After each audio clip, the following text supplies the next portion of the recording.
everyone, welcome to my class. So in our previous lecture we learned about endomembrane system, in which we learned about endoplasmic reticulum, mitochondria, Golgi bodies and lysosomes. ठीक है, तो हमने इस पूरे lecture में अभी तक क्या क्या पढ़ा हुआ है? हमने यही पढ़ा है कि एंडोमेम्ब्रेन सिस्टम में जो न्यूक्लियस की मेम्ब्रेन से रीजनरेट होती है दूसरी मेम्ब्रेन जो बनाती है दूसरी ऑर्गेनेल, का नाम था एंडोप्लाज्मिक रेटिकुलम।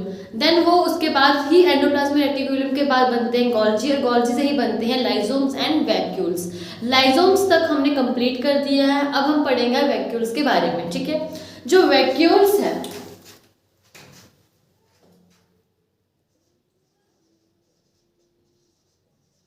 वैक्यूल्स, ठीक है, जो वैक्यूल्स होते हैं ये प्रेजेंट किस में होते हैं? ये प्लांट सेल में प्रेजेंट होती हैं। ठीक है, ये प्लांट सेल में प्रेजेंट होती हैं वैक्यूल। और प्लांट सेल अगर मैं ड्रॉ करूं, अगर मैं ये सेल ड्रॉ कर रही हूँ तो वैक्यूल ने कम से कम 90% स्पेस कवर की हुई है। 90% स्पेस कवर जो जिस ऑर्गेनेली ने की है उसका नाम है वैक्यूल। क्या नाम है? वैक्यूल। और अगर मैं यहाँ पे बात करूं, वैक्यूल को बोलते क्या है? वैक्यूल को सेल सैप भी बोलते हैं, वैक्यूल को सेल सैप भी बोलते हैं। और इसकी इस वॉल को, वैक्यूल की जो वॉल है अपनी, उसको टोनोप्लास्ट भी बोलते हैं, टोनोप्लास्ट भी बोलते हैं। ठीक है, देन यहाँ पे अब वैक्यूल में प्रेजेंट क्या होता है? देखो, जो गोल्जी के बाद जो वैक्यूल्स और लाइसोम्स बनते हैं, लाइसोम्स तो सुइसाइडल वैक थे। अब वैक्यूल्स क्या काम करते हैं? वैक्यूल्स काम करता है स्टोरेज का काम करता है। यहाँ पे 90% वाटर आयंस जो होते हैं वो प्रेजेंट होते हैं। एक्चुअली होता क्या है, मैक्सिमम सेल मेम्ब्रेन जितने भी आयंस होते हैं वो यहाँ पे जाते हैं, के positive and sodium positive, potassium, ये सब जो होते हैं यहाँ आयंस आते हैं। जहाँ आयंस होते हैं वहाँ उसके पीछे आयंस की जहाँ ज़्यादा कंसंट्रेशन होगी, ये हमेशा याद रखना, जहाँ पे आयंस की ज़्यादा कंसंट्रेशन होती है वहाँ वाटर नेचुरली उसकी कंसंट्रेशन उसके पीछे जाती है। फ्रॉम हाई कंसंट्रेशन से लो कंसंट्रेशन में जाते हैं। ठीक है, तो यहाँ पे हाई कंसंट्रेशन जब हो जाती है और यहाँ पे आयंस जब ज़्यादा हो जाते हैं तो नेचुरली जो वाटर है वो भी अंदर की तरफ आ जाता है। और वैक्यूल में मोस्टली जो होता है 90% वाटर ही होता है, 90% वाटर ही होता है। ठीक है, अब वैक्यूल में क्या क्या था? वैक्यूल की जो वॉल थी उसको बोलते हैं टोनोप्लास्ट, और वैक्यूल को सेल सैप भी बोलते हैं। और 90% ये अपने में कवर करता है वाटर। और इसका इंपॉर्टेंट फंक्शन क्या है कि वैक्यूल के अंदर हमें पिगमेंट मिलते हैं ज़ैंथोसाइनिन। एक्चुअली यहाँ पे जो पिगमेंट मिलते हैं वो मिलते हैं red and blue pigment. Red and blue pigment ये अपने में स्टोर करता है, रेड एंड ब्लू पिगमेंट ये अपने में स्टोर करता है, रेड एंड ब्लू पिगमेंट ये अपने में स्टोर करता है। अब यहाँ पे हम जो फ्लावर्स देखते हैं, प्लांट्स की बात हो रही है, हम प्लांट्स में जो फ्लावर्स देखते हैं जो हमें रेड कलर और हमें जो ब्लू कलर के ज़्यादा देखते हैं, जस्ट बिकॉज ऑफ वैक्यूल, क्योंकि वैक्यूल में ये पिगमेंट ज़्यादा होते हैं। और जिस पिगमेंट ने ज़्यादा शो करा दिया होता है अपने आप को, जो डोमिनेंट हो जाता है जिस पिगमेंट में, वो पिगमेंट हमें नजर आता है। और मोस्टली जो हमें रेड कलर या ब्लू कलर के अगर हमें पिगमेंट नजर आ रहे हैं फ्लावर में, जस्ट बिकॉज ऑफ ज़ैंथोसाइनिन पिगमेंट जो प्रेजेंट होता है वैक्यूल में। ठीक है, तो यहाँ पे वैक्यूल का ज़्यादा है भी नहीं, वैक्यूल का जस्ट एक सेल सैप है जो प्लांट सेल में प्रेजेंट होती है। मोस्ट इंपॉर्टेंट वो प्लांट सेल में होती है। और सबसे लार्ज वैक्यूल जो प्लांट सेल की होती है, मोस्टली उस सेल के अंदर जो सेल ऑर्गेनेलिज है, बाकी भी यहाँ पे सेल ऑर्गेनेलिज हमें मिलेंगे, माइटोकॉन्ड्रिया बाकी भी हमें यहाँ पे मिलेंगी, बाकी भी हमें साइड पे राइबोसोम, माइटोकॉन्ड्रिया, न्यूक्लियस सब मिलेगा। लेकिन हमें जो वैक्यूल है उससे सबसे ज्यादा जगह ली होगी। ठीक है, और 90% इसमें वाटर से कंटेन किया होता है, इसको सेल सैप बोलते हैं। और वैक्यूल की जो वॉल होती है, वैक्यूल की जो वॉल है इसको बोलते हैं टोनोप्लास्ट। और वैक्यूल अपने में कंटेन करता है क्या? ज़ैंथोसाइनिन पिगमेंट, मतलब कि रेड एंड ब्लू पिगमेंट ये अपने में कंटेन करता है। अब यहाँ पे मैंने क्या बताया कि ज़ैंथोसाइनिन जो होते हैं, आप इसको ज़ैंथोसाइनिन भी लिख सकते हैं, ये स्पेलिंग इसके रहेंगे। रेड एंड ब्लू पिगमेंट जो होगा अपने स्टोर करेगा। और वैक्यूल अपने में क्या स्टोर करता है? वेस्ट जो होते हैं उन्हें भी स्टोर करता है। अब ये तो वैक्यूल जो प्लांट सेल में होता है उसके बारे में है, लेकिन कुछ वैक्यूल जो होते हैं, टर्म्स होती हैं वैक्यूल की, जैसे कि होती हैं फूड वैक्यूल और कॉन्ट्रैक्टाइल वैक्यूल। ये कुछ टर्म्स हैं जो वैक्यूल से ही रिलेटेड करती है। अब एक्चुअली में होती क्या है? फूड वैक्यूल हो गया जैसे कि एक ऑर्गेनिज्म है, जैसे कि यहाँ पे फूड पड़ा है और यहाँ पे एक ऑर्गेनिज्म है, ये थोड़ा इनलार्ज करेगा, इनलार्ज करके इस फूड को अपने अंदर लेने की कोशिश करेगा, इनसाइड द सेल लेने की कोशिश करेगा। और जब यहाँ पे इसने इस फूड को लिया और यहाँ पे सेल ने, ये एक सेल जो होती है ये सेल, और इसके बाद पहले इसने ऐसे कोशिश की इसको अपने पास लाया, उसके बाद ये सेल जब फूड को अंदर लेके आ गया और ये एक वैक्यूल बन गया, जो ये बना इसको बोलते हैं फूड वैक्यूल। क्या बोलते हैं? Food vacuole. ठीक है, अब नेक्स्ट जो कॉन्ट्रैक्टाइल वैक्यूल है, ये क्या करता है? ये मोस्टली प्रेजेंट होता है यूनिसेलुलर ऑर्गेनिजम्स जैसे प्रोटोजोन्स में, अमीबा में, लेकिन सारे अमीबा में भी प्रेजेंट नहीं होता। मैराइन अमीबा जो होती है उनमें ये एब्सेंट होता है, और मोस्टली फ्रेश वाटर जो होते हैं उनमें ये प्रेजेंट होता है कॉन्ट्रैक्टाइल वैक्यूल। अब इसमें होता है क्या है, ये कॉन्ट्रैक्टाइल वैक्यूल जिन ऑर्गेनिजम्स में प्रेजेंट होता है, एक्चुअली वो करते क्या है, वो मेंटेन करते हैं ऑस्मो रेगुलेशन अपनी बॉडी में। मतलब कंसंट्रेशन जो वाटर और आयंस की कंसंट्रेशन है वो सराउंडिंग से और अपनी बॉडी में उसको मेंटेन करके रखते हैं। जितना भी वो एक्सेस फ्लूइड उनकी अगर बॉडी के अंदर है, अगर उनके प्रोटोप्लाज्म की बॉडी के अंदर कोई एक्सेस फ्लूइड प्रेजेंट है, वो उसको क्या करते हैं अपनी बॉडी से, प्रोटोप्लाज्म से रिमूव करते हैं सराउंडिंग में। ठीक है, और अपने आप में एक कंसंट्रेशन को मेंटेन करने की कोशिश करते हैं। कॉन्ट्रैक्टाइल वैक्यूल में क्या करते हैं, जैसे अमीबा की अगर मैं बात करूं, अमीबा को अगर मैं ड्रॉ करके बताऊं, सारे अमीबा में ये प्रेजेंट नहीं होता है, मैरीन अमीबा में ये एब्सेंट होता है। जो मैरीन वाटर में जो अमीबास होते हैं उनमें ये एब्सेंट होता है, लेकिन अमीबा का स्ट्रक्चर जो होता है बिल्कुल इस तरह से होता है।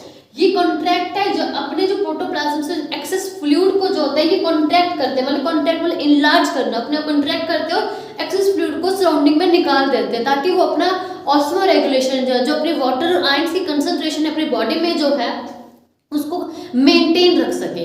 ये मेंटेनेंस का काम करते हैं, अपनी बॉडी के जो एक्सेस फ्लूइड है उसको सराउंडिंग में बाहर निकाल देते हैं, और कॉन्ट्रैक्टाइल करके कॉन्ट्रैक्टाइल, और उसको बोलते हैं कॉन्ट्रैक्टाइल वैक्यूल। उसको क्या बोलते हैं? Contractile vacuole. तो इसी तरह जो वैक्यूल है, वैक्यूल प्रेजेंट किस में होता है? प्लांट सेल में प्रेजेंट होता है, और वैक्यूल की लेयर को टोनोप्लास्ट बोलते हैं। ये अपने में स्टोर क्या करता है?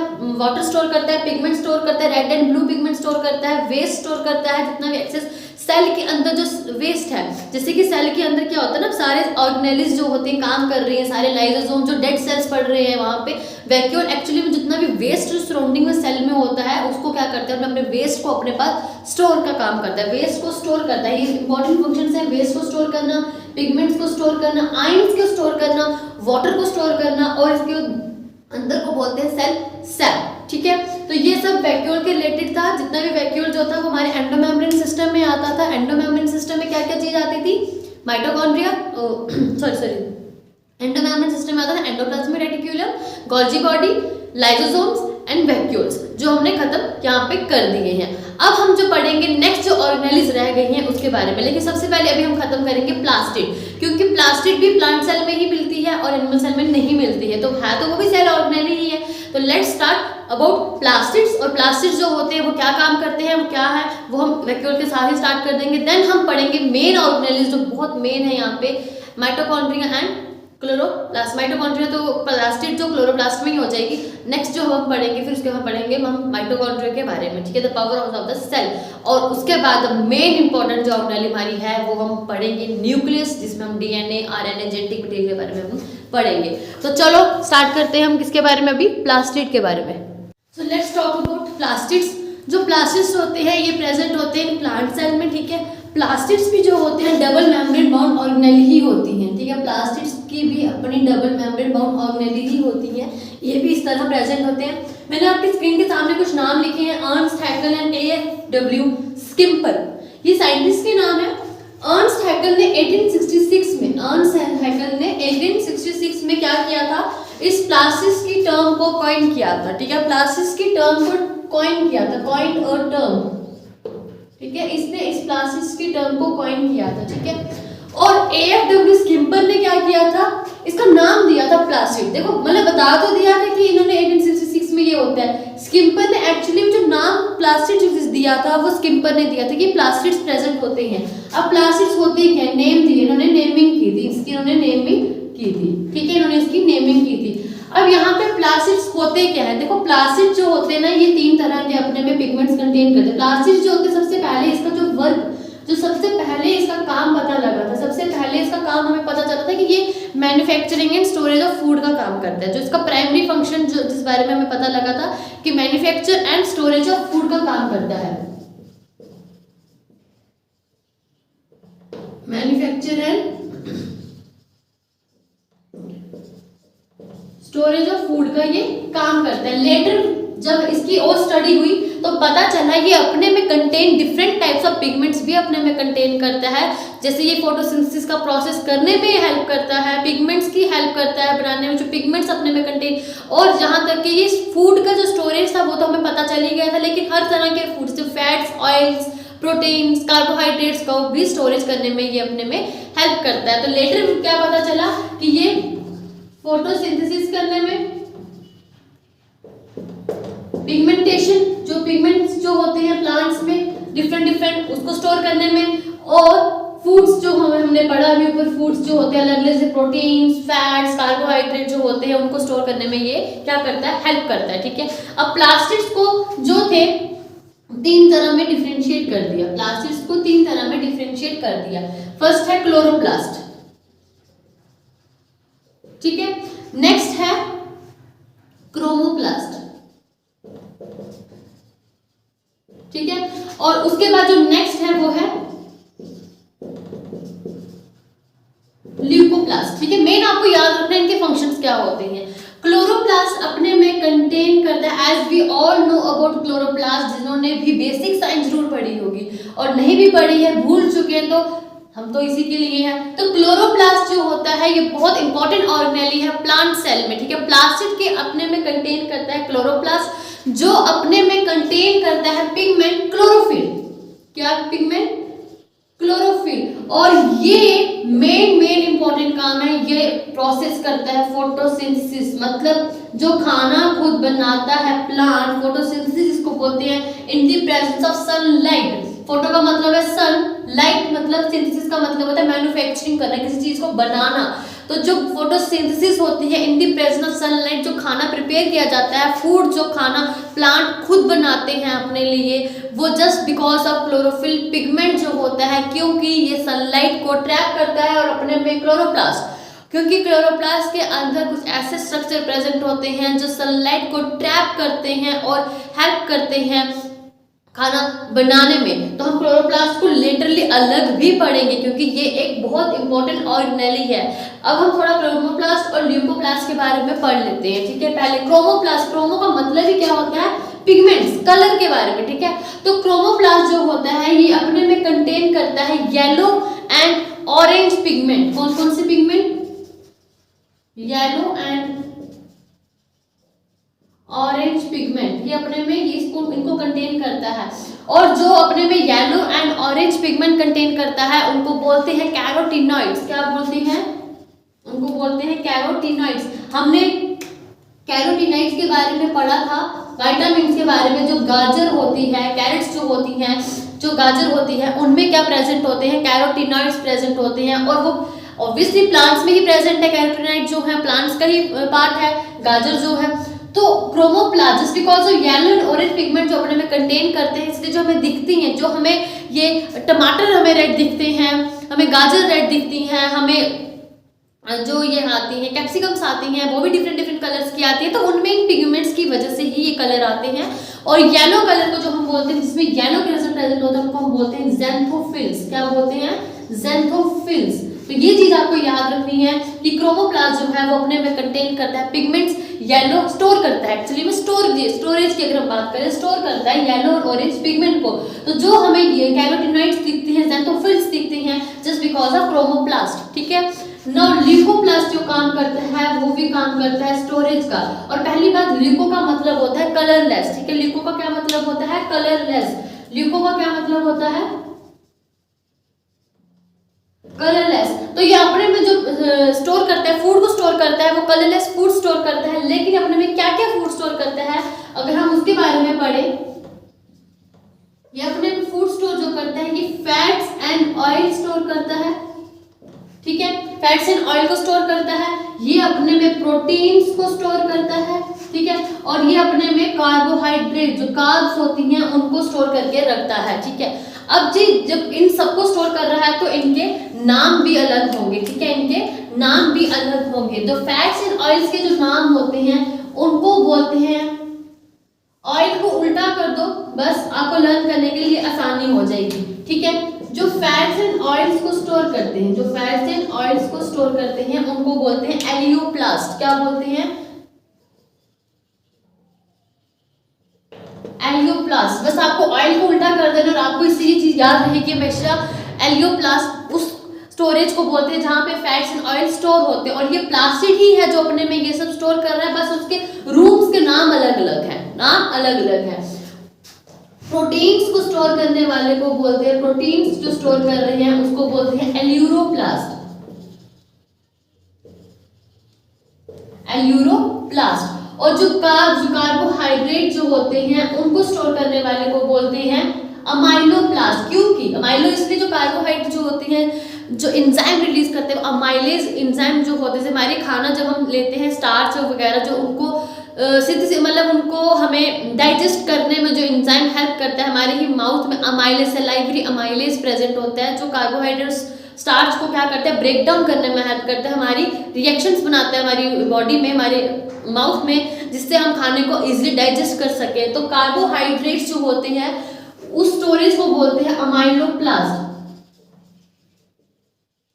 और आपको पता है मैक्सिमम स्टार्च जो प्रेजेंट होता है वो पोटैटो में प्रेजेंट होता है। पोटैटो जो होता है अंदर से कलरलेस ही होता है क्योंकि उसमें अमाइलोप्लास्ट ज्यादा प्रेजेंट होता है, हमारा ल्यूकोप्लास्ट उसमें ज्यादा प्रेजेंट होता है। अगर कोई एग्जांपल पूछे ल्यूकोप्लास्ट की, तो एग्जांपल आपके सामने आप पोटैटो कह सकते हो, क्योंकि पोटैटो अमाइलोप्लास्ट में आता है लेकिन पोटैटो इज कलरलेस जो हमें दिखता है, इसीलिए वो जो है पोटैटो ल्यूकोप्लास्ट में आता है, क्योंकि ल्यूको का मतलब ही कलरलेस होता है। और प्लास्टिड्स क्या करता है, स्टोरेज का काम करता है। फर्स्ट हमें जो पता है manufacturing and storage of food का काम करता है, लेटर वी नो अबाउट कि ये फोटोसिंथेसिस पिगमेंट्स को स्टोर करने में बहुत सारी हेल्प करता है। ठीक है, तो अब हम बात करेंगे, अगर सिर्फ हम इसमें बात करें, क्योंकि सिर्फ अगर हम बात करें क्लोरोप्लास्ट की, तो क्लोरोप्लास्ट एक डिफरेंट ऑर्गेनेली बन जाती है, इसीलिए हम थोड़ा बहुत अभी हम पढ़ेंगे क्लोरोप्लास्ट के बारे में पढ़ेंगे। तो जितना भी प्लास्टिड्स के बारे में इंपॉर्टेंट है, प्लास्टिड्स के साइंटिस्ट के नाम इंपॉर्टेंट है, और प्लास्टिक अपने में क्या काम करता है, plastic manufacturing and storage of food का काम करता है। प्लास्टिक अपने में कंटेन करता है पिगमेंट्स का काम करता है, जिससे फोटोसिंथेसिस होती है, जिससे कलर आते हैं। जो हम कलर देखते हैं अलग अलग फ्लावर्स में, फ्रूट्स में, जो हमें डिफरेंट कलर्स नजर आते हैं बिकॉज वो प्लास्टिक में स्टोर किए होते हैं। और यहाँ पे जो कलरलेस हमें नजर आते हैं जस्ट बिकॉज ऑफ ल्यूकोप्लास्ट, जो प्लास्टिक के ही अंदर एक स्टोरेज है, उससे हमें पता चलता है। तो अब हम बात करते हैं सिर्फ क्लोरोप्लास्ट के बारे में। तो student let's talk about now chloroplast. मैंने क्लोरोप्लास्ट आपको इसलिए अलग पढ़ा रही हूँ क्योंकि क्लोरोप्लास्ट और एक माइटोकॉन्ड्रिया, ये दो ऐसी ऑर्गेनेलीज हैं जो अपने में एक अलग ही सेल है, बहुत यूनिक ऑर्गेनेली, जिसको मैं बोलूँ यूनिक ऑर्गेनेलीज में ही आती हैं, क्लोरोप्लास्ट एंड माइटोकॉन्ड्रिया के बारे में। तो अभी हम फिलहाल क्लोरोप्लास्ट के बारे में बात करते हैं।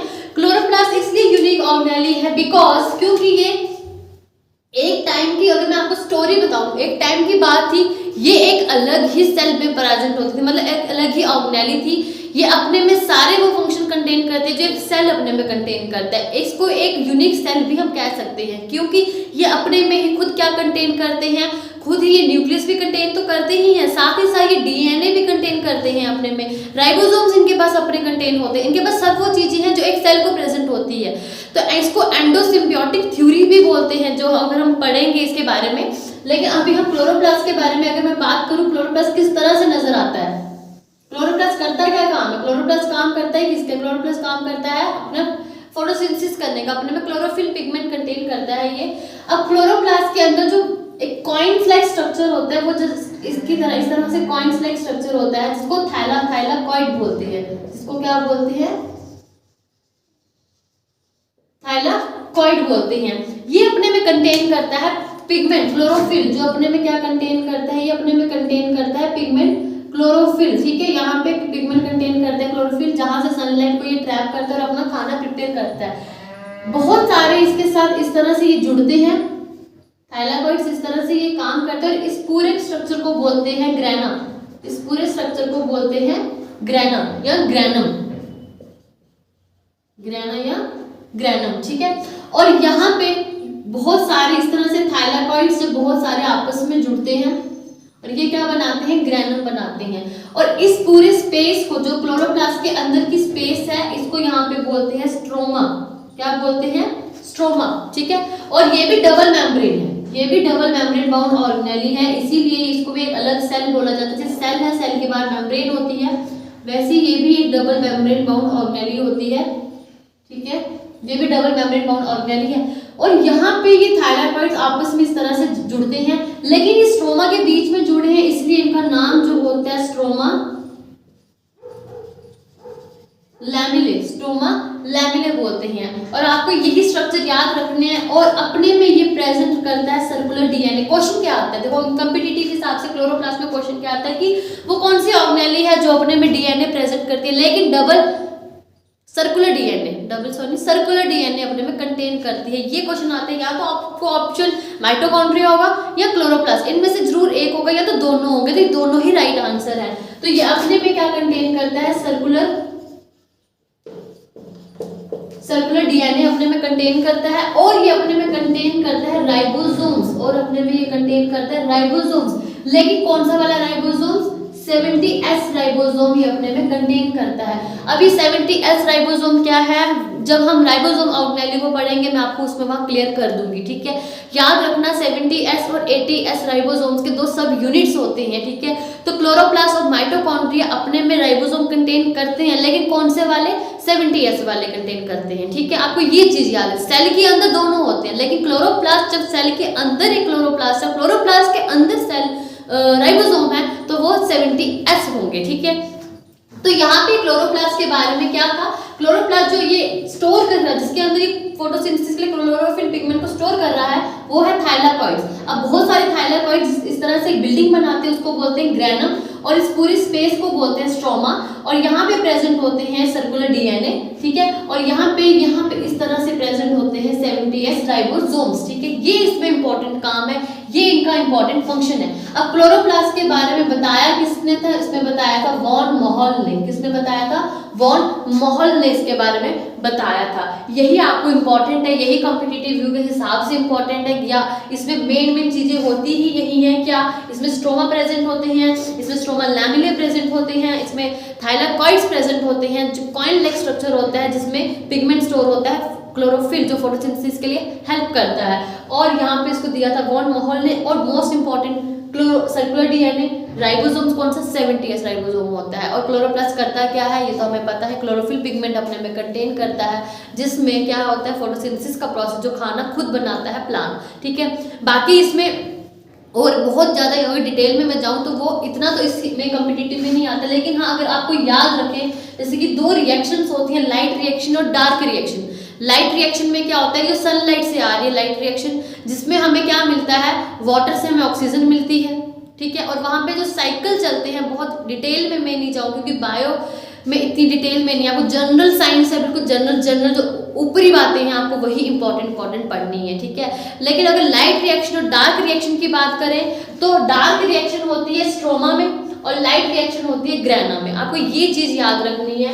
अगर कोई लाइट रिएक्शन और डार्क रिएक्शन के बारे में बात करें तो जो डार्क रिएक्शन होती है जिसमें खाना बनता है, जिसमें हमें पढ़ेंगे जो खाना वगैरह जो बनता है वो डार्क रिएक्शन में जाके बनता है, और यहाँ पे जो लाइट यहाँ आ रही है तो लाइट रिएक्शन जो होती है वो ग्रेना में होती है, ठीक है। ये चीज आपको याद रखनी है बस। ज्यादा मुझे लगता भी नहीं इसके बारे में कभी क्वेश्चन आएगा भी, अगर आ भी गया किस्मत फूट भी गई तो चलो, अगर आपको इतना सा भी हिंट होगा तो आप इसके बारे में, अगर आपको ये चीज डिटेल में पढ़नी था मुझे कमेंट में अलग बता देना, क्योंकि ये थोड़ा बेसिक बहुत एडवांस लेवल में चला जाता है, और जनरल साइंस में इतना एडवांस लेवल में मुझे जब पढ़ाऊंगी मैं पढ़ा दूंगी, लेकिन समझने वाला बच्चा बहुत कंफ्यूज हो जाएगा। तो अगर किसी को ये बहुत आराम से समझना है कि लाइट रिएक्शन में और डार्क रिएक्शन में क्या होता है, तो आप मुझे वो कमेंट बॉक्स में बता देना, मैं उसके लिए अलग ही टॉपिक ले आऊँगी, अलग ही आपको एक वीडियो प्रिपेयर करके दे दूँगी, ठीक है।